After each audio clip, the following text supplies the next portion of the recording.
Tujuan untuk memastikan kendaraan pelanggan sesuai dengan standar dan pastikan mampu bekerja dan berfungsi optimal setelah dilakukan kurun waktu 1 bulan setelah delivery.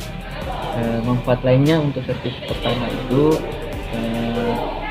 memastikan pelanggan dan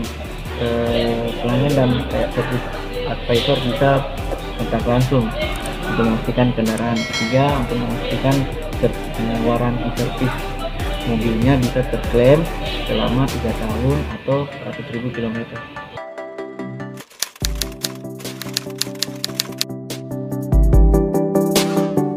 Pertama, untuk pemeriksaan komponen mesin.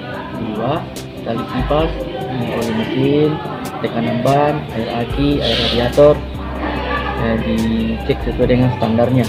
Tiga, itu kondisi kaki dan bodi dilakukan undercarriage, pengecekan kayu kaki. Terus pengencangan kayu kaki seperti disarankan melakukan servis 1000 km untuk dampak ke depan pemakaian kendaraan pertama.